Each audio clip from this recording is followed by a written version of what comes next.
Hi, I am Miss Judy Pell. I am a Master Gardener. I am here today to demonstrate the Agrifest lesson plan. Good morning. My name is Judy Pell. You can call me Miss Judy. And today we are going to talk about how a plant makes a new plant. There are 4 steps in the process, and they are pollination, fertilization, seed dispersal, and germination. And I know that's going to be kind of hard to remember, so I have a little game that we can play later to help you with that. So first we have to learn the parts of a flower, and they are male and female. There are 2 separate parts. The male part is called the stamen, and that can be easier to remember if you remember that the word men is in the word stamen. That's the boy part.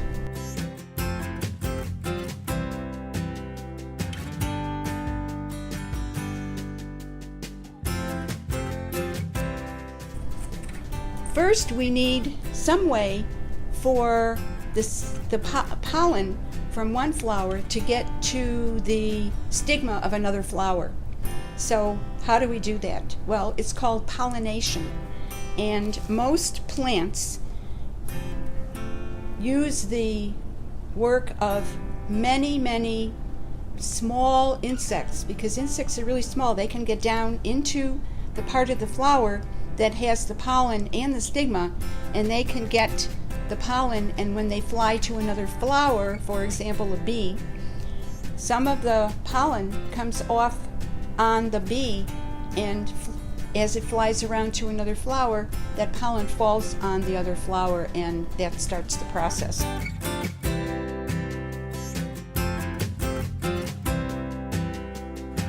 So that is called pollination.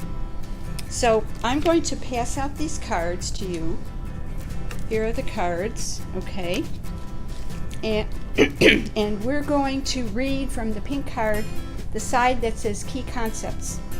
And it says, let's read it together, pollination. Pollination happens when pollen is moved from the male part of the flower to the female part of another flower. Now, if you turn it over to the vocabulary side,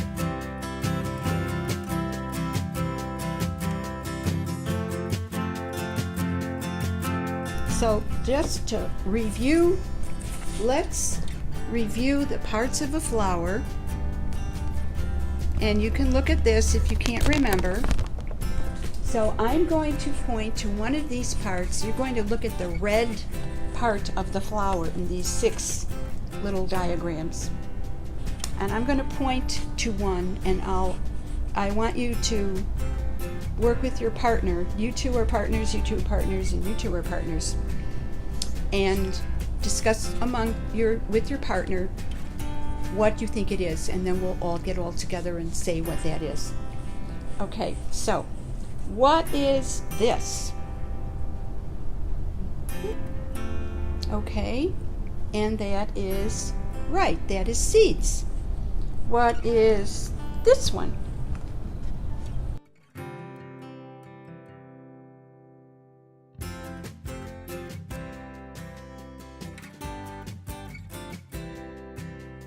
Okay, you guys are really good. All right, so now we know the parts of the flower and all about pollination and fertilization. So now we're going to learn a little bit more about pollinators.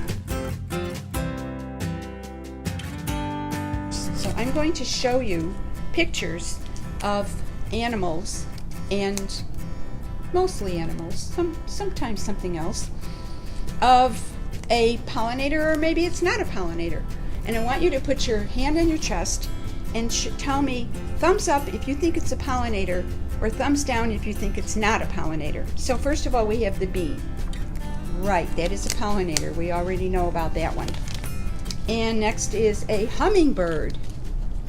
That's correct. A hummingbird is a pollinator.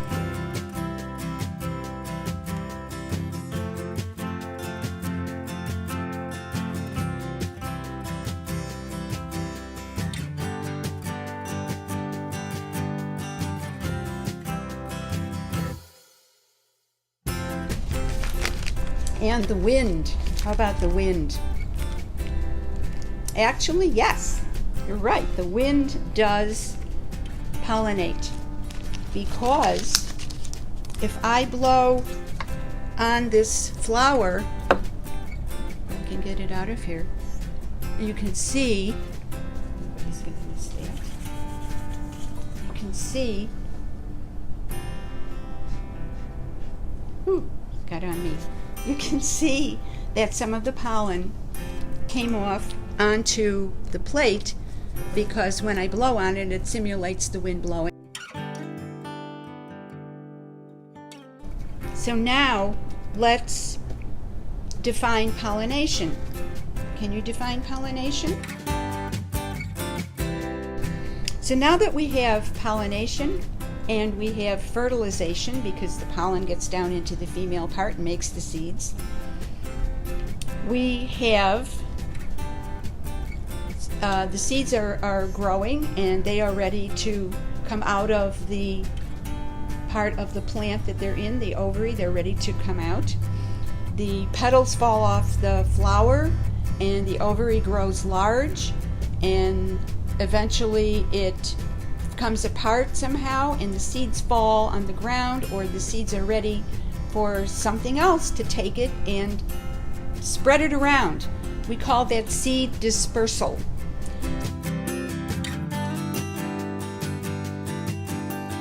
There are other ways for seeds to be dispersed.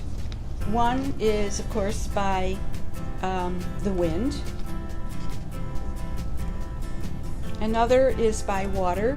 I have a water lily here that lives in the water. How do you think the seed gets spread around? Right, by the water, because it's a water plant. Seeds are also dispersed by animals.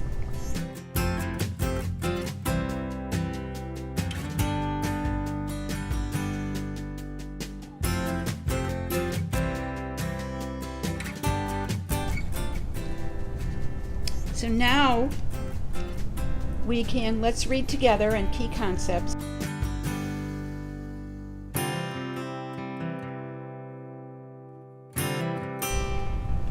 So I'm going to name some ways that a seed can be dispersed or not.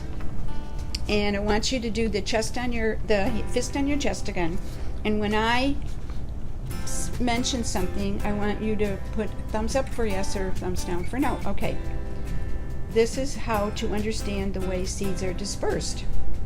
The sun heats a plant. Is that a way that seeds are dispersed? No. That's right.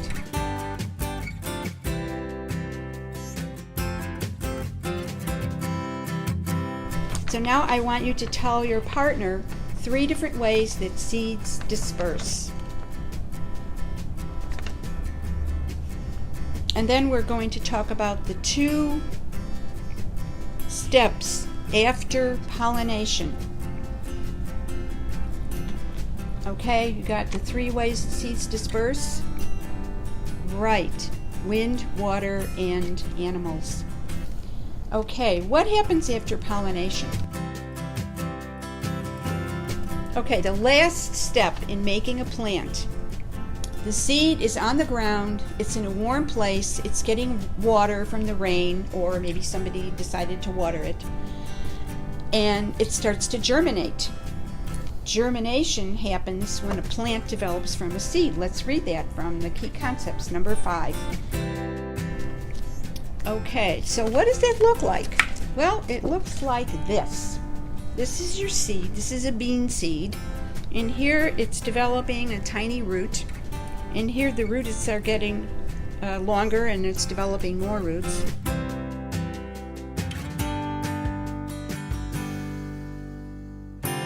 Here is an example of germination.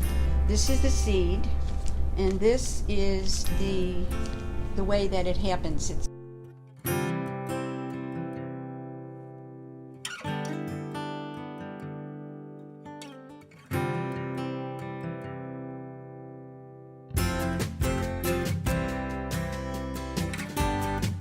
instructions for taking care of your bean seed and plant.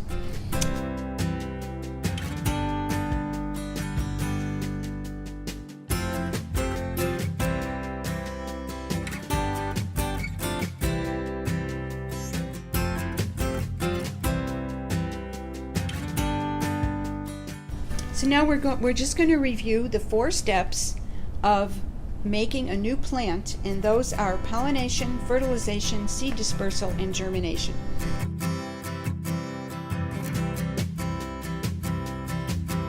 And I want to thank you so much for coming. I hope you enjoyed learning about flowers as much as I did showing you how it all works. Thank you. Thank you so much for watching. Happy teaching!